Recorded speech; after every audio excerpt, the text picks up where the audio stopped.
Que la grâce du Seigneur Jésus-Christ, l'amour du Père et la joie du Saint-Esprit soient avec vous tous aujourd'hui.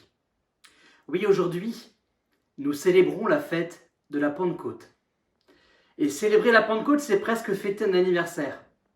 Car voilà à peu près 2000 ans que l'Esprit Saint est venu sur les apôtres pour les rassembler en un seul peuple, en une seule Église.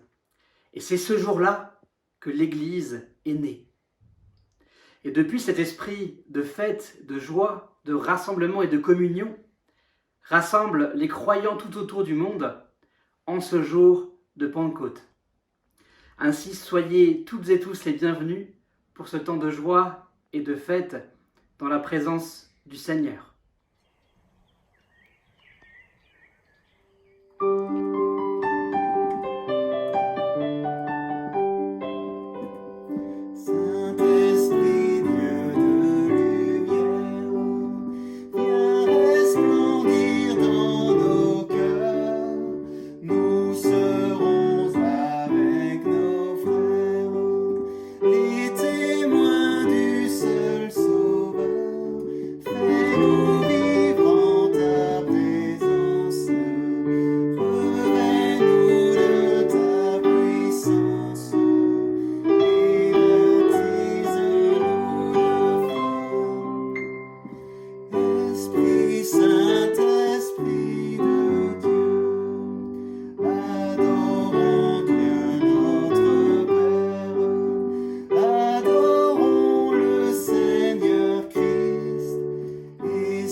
Je vous retirerai du milieu des autres peuples et des pays où vous habitez, je vous rassemblerai et je vous ramènerai sur votre terre.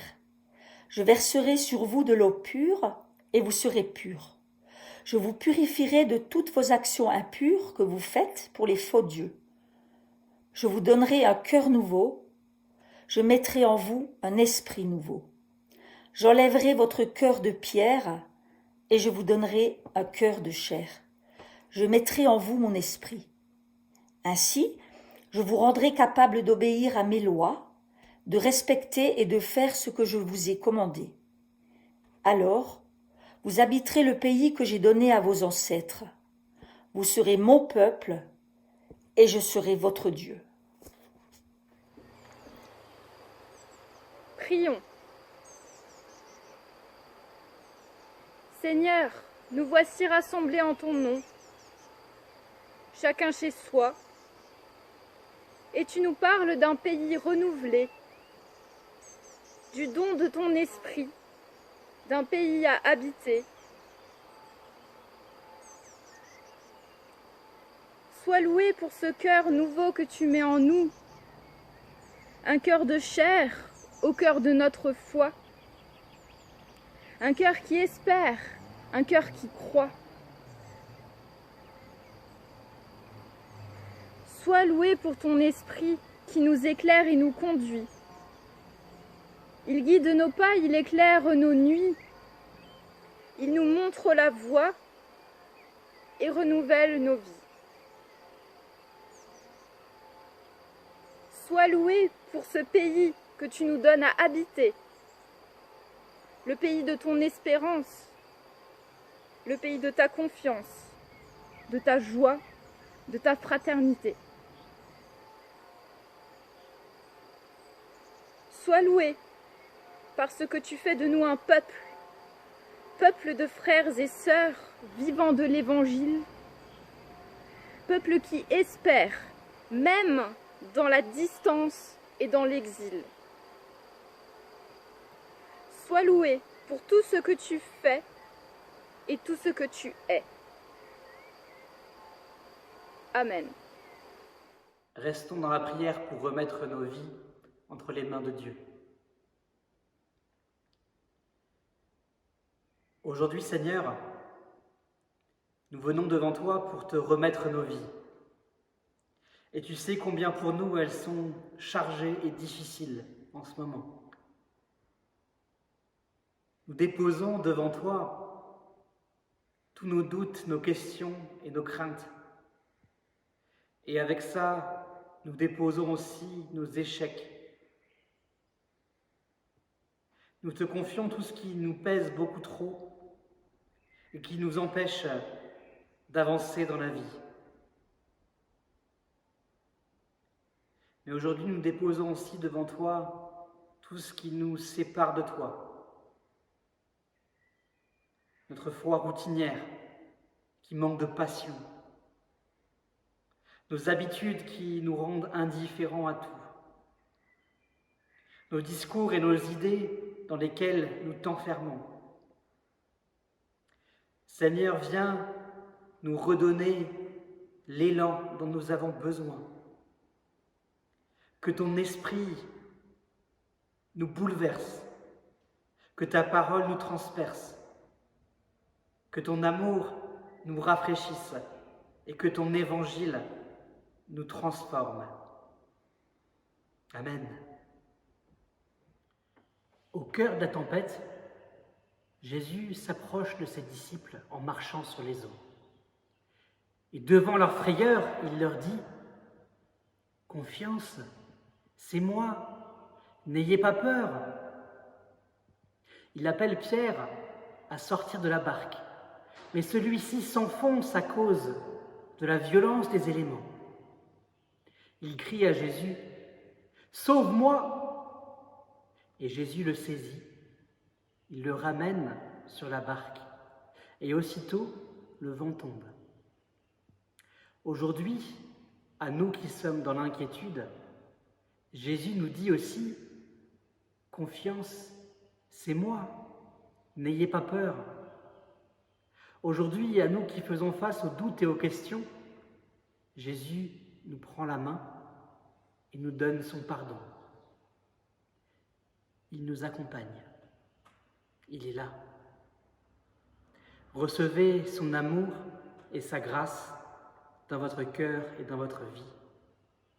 Que son esprit vous porte maintenant pour illuminer vos cœurs, afin que la parole du Seigneur puisse toucher vos cœurs.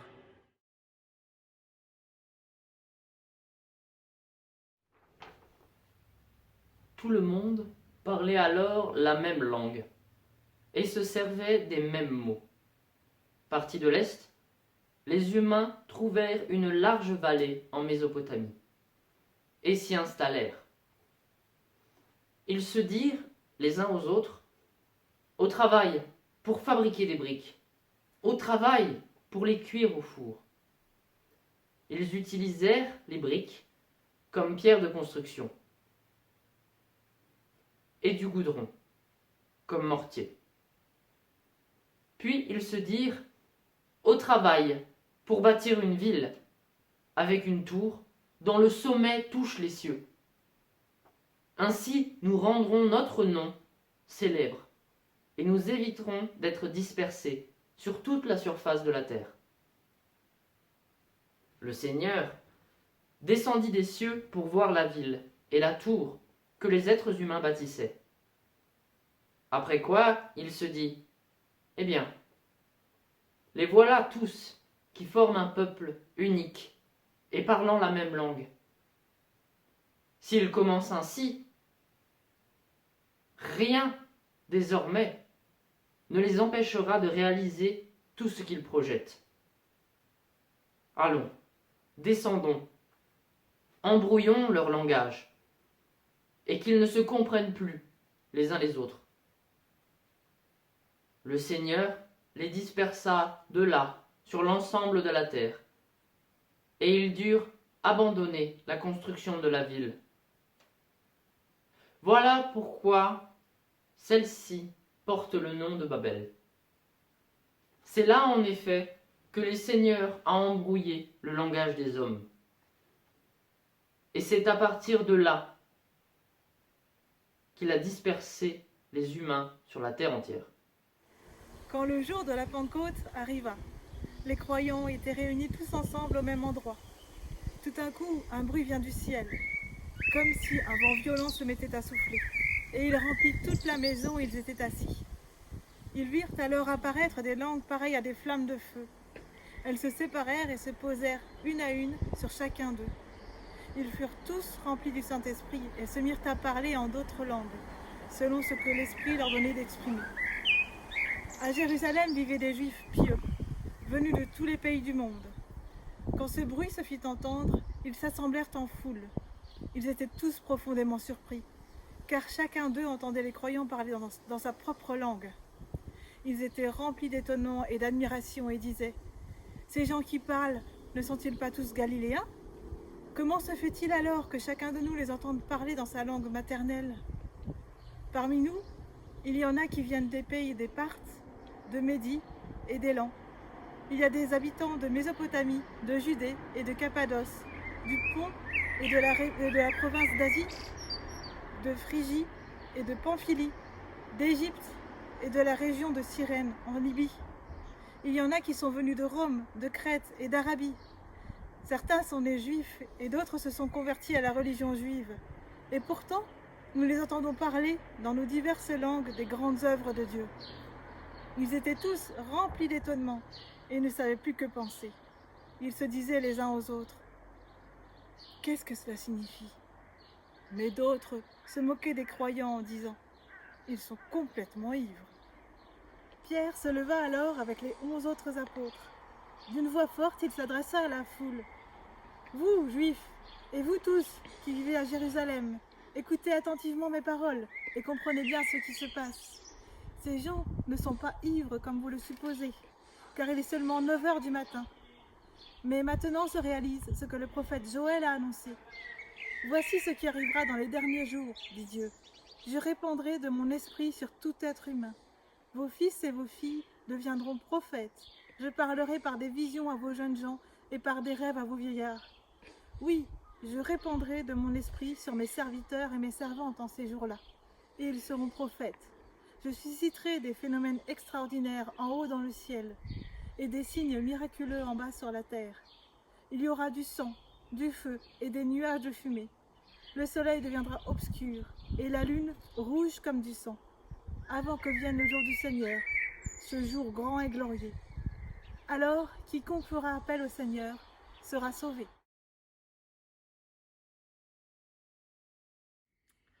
Dans nos vies, nous avons plusieurs cercles sociaux. Entre le travail, la famille, les amis, les loisirs, les centres d'intérêt, en fonction des lieux où on est, en fonction des personnes avec qui on n'est pas toujours pareil. On n'est pas le même au travail, avec son collègue et son patron, qu'avec ses amis. On ne fait pas les mêmes blagues, on ne porte pas forcément les mêmes habits. Bref, en fonction de chaque contexte, de chaque cercle différent que nous avons, nous adaptons là où nous sommes. Si l'humanité était une personne, elle fonctionnerait un peu de la même manière, avec différents cercles qui ne sont pas tout à fait les mêmes. En effet, selon la culture à laquelle vous appartenez, selon votre nationalité, selon votre genre, selon votre catégorie sociale, vous n'êtes pas tout à fait dans le même cercle que les autres. Par exemple, si vous êtes français et si vous êtes allemand, vous n'avez pas forcément la même langue, la même culture, les mêmes habitudes. Bref, vous êtes dans deux cercles différents. Et même s'ils sont assez proches, ils sont quand même différents. C'est le syndrome Babel, à l'image de ce texte que Martin nous a lu tout à l'heure. L'humanité est dispersée, elle parle plusieurs langues, il y a différents cercles qui ne se touchent pas forcément les uns avec les autres. Elle est dispersée, elle n'est pas unifiée. À l'époque de Jésus, le monde spirituel et religieux était lui aussi divisé et fragmenté, principalement en deux ensembles. D'un côté, ceux qui étaient à Dieu, et de l'autre, aux hommes.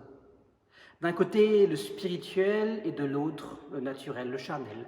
D'un côté, le sacré, et de l'autre, le profane. Et ces deux dimensions étaient bien séparés. Mais il y avait un seul endroit sur terre où ces deux choses, ces deux cercles pouvaient se rejoindre. Et ce lieu, c'était le temple de Jérusalem. Vous savez, en hiver, quand il fait froid et qu'on a besoin de se réchauffer, on aime aller auprès de la cheminée bien chaude qui nous donne un peu de réconfort. À l'époque, le temple de Jérusalem avait la même fonction. Le monde était froid et dur, mais il y avait un lieu où on pouvait trouver cette chaleur du sacré. C'était le temple. Le temple de Jérusalem était le lieu où Dieu était présent. Le jour de la Pentecôte, il se passe quelque chose de révolutionnaire. Ces deux mondes, jusque-là séparés, désormais s'entrechoquent. Ces deux cercles ne font plus qu'un. Désormais, la présence de Dieu n'est plus circonstanciée et limitée à un seul lieu dans l'espace et le temps. Elle se répand partout. Ce récit de la Pentecôte nous enseigne plusieurs points importants. Mais le premier, c'est celui de l'unité. Je vous le disais, notre monde est fragmenté et divisé entre catégories sociales, cultures, nations. Et pourtant, la Pentecôte et son récit nous montrent que même si nous parlons des langues différentes, nous pouvons nous comprendre, car nous sommes unis par le même esprit. Même si je n'appartiens pas à la même catégorie sociale, à la même culture que mon frère, même si je n'appartiens pas à la même tradition chrétienne que lui, nous pouvons nous entendre et nous pouvons nous comprendre grâce à cet esprit qui nous rassemble, qui nous unit les uns aux autres. Non pas parce qu'il y aurait une seule langue, une seule culture, mais parce que chacun, dans sa culture, dans sa langue, dans sa tradition, peut communiquer avec les autres par cet esprit qui est en lui. Le lieu où cet esprit nous rassemble ensemble, c'est l'Église. Non pas l'Église en tant que bâtiment ou en tant qu'institution, mais l'Église en tant que peuple, en tant que communauté. D'individus fragmentés, divisés, l'Esprit provoque quelque chose de nouveau, une communauté de frères et de sœurs, la communauté des enfants de Dieu. Cette communauté de l'Église, c'est l'œuvre de l'Esprit Saint. Au-delà de nos traditions, de nos cultures, nous sommes rassemblés par l'Esprit dans cette communauté-là. Et c'est pour ça que la Pentecôte, on l'appelle parfois l'anniversaire de l'Église. Car c'est ce jour-là que tout a changé et que cette nouvelle réalité s'est forgée. Que tu viennes de Judée ou de Cappadoce, d'Inde ou de Chine, d'Égypte ou du Bénin, de France ou d'Allemagne, tu fais partie de cette communauté, de cette famille. Que tu sois riche ou pauvre, que tu sois un homme ou une femme, peu importe tes origines, peu importe tes connaissances, peu importe ton milieu social, peu importe ton genre, tu fais partie de cette famille des enfants de Dieu. Non seulement à la Pentecôte, l'Esprit de Dieu s'est répandu partout, mais il nous a aussi unis. Cette unité radicale est le premier point important de la Pentecôte pour nous. Le deuxième point important de la Pentecôte et de cet esprit qui se répand, c'est que non seulement l'unité se fait avec une communauté de frères et de sœurs, mais elle se fait aussi en nous-mêmes et avec Dieu.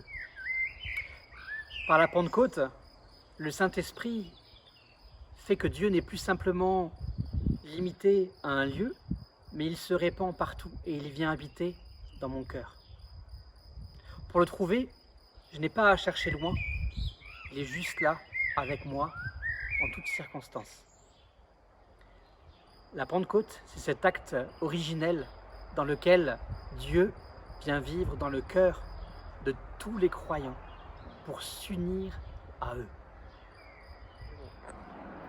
Dire que Dieu est avec moi dans mon cœur, c'est pas rien. Ça veut dire que dans les moments les plus difficiles de ma vie, Dieu n'est pas un être lointain qui ne s'intéresserait pas à mon sort. Au contraire, Il est celui qui est le plus proche de moi. Dans mes questionnements, dans mes doutes, dans mes craintes, dans mes inquiétudes, lorsque je ne sais plus quoi dire, ni quoi faire, ni vers où avancer, Dieu est là, en moi, dans mon cœur, par son esprit. Et il m'accompagne, il me rassure, il m'épaule, il me soutient. Cela veut dire aussi que dans les moments les plus joyeux de ma vie, cet esprit est là aussi pour me porter dans la joie, dans l'amour, dans la paix, et dans cette volonté de partager cette joie et cette paix, cet amour de Dieu avec le monde entier. Les temps que nous vivons sont quand même plutôt inquiétants. Entre la peur du virus, entre l'angoisse de l'avenir, sans savoir de quoi demain sera fait, il y a de quoi ne pas être rassuré.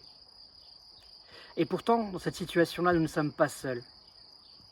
Car la Pentecôte et cet esprit déversé à la Pentecôte nous rappellent que nous avons autour de nous toute une nuée de frères et de sœurs avec qui nous sommes en communion dans la foi. Et cet esprit nous rappelle aussi que Dieu est avec nous et qu'il vit en nous, toujours présent pour nous rassurer, pour nous accompagner et nous épauler dans nos plus grandes inquiétudes. Alors que se déversent autour de nous à travers le monde des torrents d'inquiétude, alors que des discours d'exclusion cherchent à nous atteindre et nous faire croire que nous ne sommes pas unis, rappelons-nous de tout cela. Rappelons-nous de cette unité offerte par l'Esprit. Rappelons-nous que nous pouvons combattre la haine et la peur par l'amour et la confiance que l'Esprit de Dieu met en nous. Oui, aujourd'hui, laissons-nous guider par l'Esprit, afin qu'il nous emmène vers ce pays de liberté. Laissons-nous conduire par l'Esprit qui nous renouvelle notre imagination pour non seulement inventer, mais aussi mettre en place un monde nouveau, malgré toutes les restrictions qui courent. Laissons-nous conduire par l'Esprit qui nous unit en nous-mêmes pour nous rendre toujours un peu plus proches de Jésus-Christ, notre Seigneur. Amen.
Nous croyons en Dieu.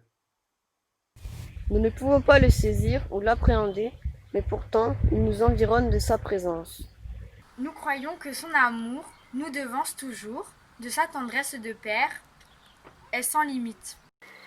Nous croyons qu'il nous a montré son visage en Jésus-Christ, dont la vie et l'enseignement, la mort et la résurrection nous montrent le chemin d'une vie nouvelle. Nous croyons qu'avec son esprit, il nous éclaire pour nous guider. Il conduit l'Église dans un élan d'audace, de liberté et de justice. Nous croyons que là où est le désespoir, Dieu veut susciter une espérance qui va au-delà de nos peines. Nous voyons que là où règne la haine et le chaos, Dieu veut manifester une paix qui nous relève. Nous croyons qu'au milieu de l'enfermement et de l'immobilisme, Dieu veut faire souffler un vent de liberté. Nous croyons qu'aujourd'hui, Dieu s'intéresse à notre sort. Il vient à notre rencontre et il nous aime. Amen.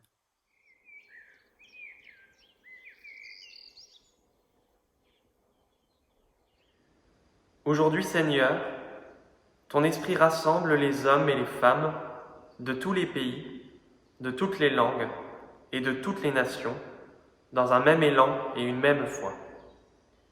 Ton esprit nous rassemble, nous unit et travaille nos cœurs pour nous rapprocher de toi et incarner ton visage en ce monde. C'est pourquoi aujourd'hui, nous te prions pour lui. Nous te remettons nos réalités complexes, où nous peinons à démêler le vrai du faux et à retrouver le lien de confiance dont nous avons besoin. Nous te remettons les angoisses et les peurs qui paralysent et tétanisent ce monde, notamment lorsque nous essayons d'avancer au milieu de toutes les incertitudes que nous traversons ces derniers temps. Nous te remettons toutes les personnes isolées depuis plusieurs mois et qui n'ont pas encore vraiment pu retrouver leurs proches, malgré le déconfinement. Et nous te remettons aussi avec joie ceux qui peuvent se retrouver avec distance et sagesse. Nous te remettons aussi les dirigeants et les dirigeantes de nos villes, de nos régions et de nos pays, afin qu'ils gouvernent avec sagesse dans l'intérêt commun. Nous te remettons encore celles et ceux qui se rassemblent en ce jour, en chair et en os, grâce aux églises réouvertes ou à distance comme nous. Continue d'unir ton Église, afin qu'au-delà de nos séparations apparentes, nous puissions montrer au monde ton visage d'amour par nos liens plus forts que nos divisions, par notre diversité en toi plus forte que nos aspirations au chacun pour soi. Nous te remettons enfin dans le silence de nos cœurs toutes les personnes qui nous sont chères et toutes les situations qui nous préoccupent, afin que tu puisses y faire souffler le vent de ton esprit.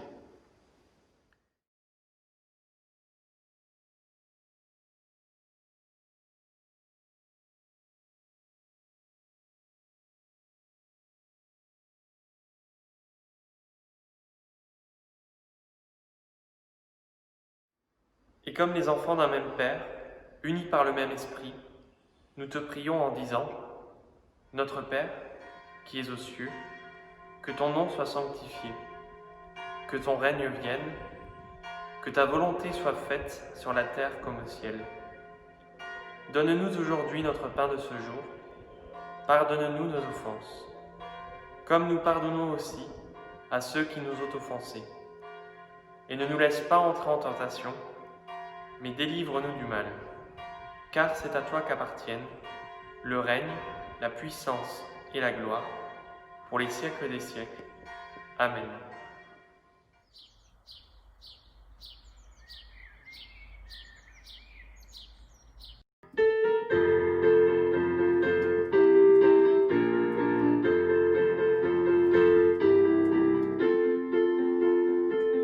Un chant nouveau voit jaillir, chant d'amour sur le pays, à l'appel du Saint-Esprit, nos entrailles ont frémi.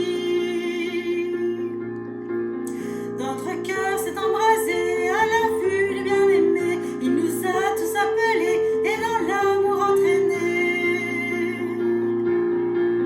C'est le temps de l'amour, de la joie pour la fiancée, alors chantons et dansons, courons vers le bien-aimé.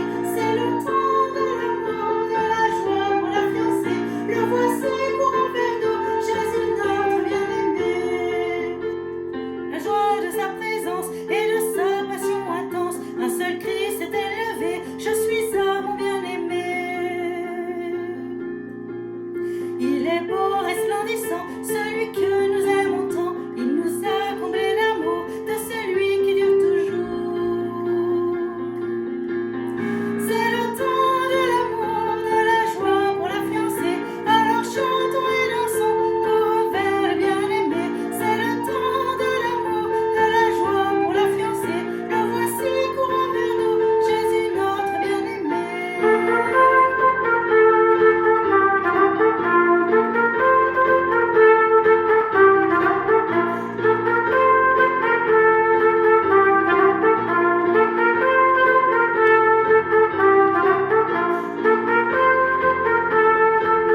Que dans vos vies puisse désormais s'ouvrir ce temps de l'amour, ce temps de la joie de l'esprit. Bien sûr, le monde est parfois inquiétant. Mais Dieu nous y envoie avec toute la force du Saint-Esprit qui met en nous un cœur nouveau, une orientation nouvelle et qui nous relie toujours vers Jésus-Christ, notre Seigneur. Ainsi recevez la bénédiction du Dieu Père, Fils et Saint-Esprit. Que Dieu, la source de l'espérance, vous remplisse d'une joie et d'une paix parfaite. Enfin, que vous débordiez d'espérance par la puissance de l'Esprit. Que Dieu vous bénisse et vous garde.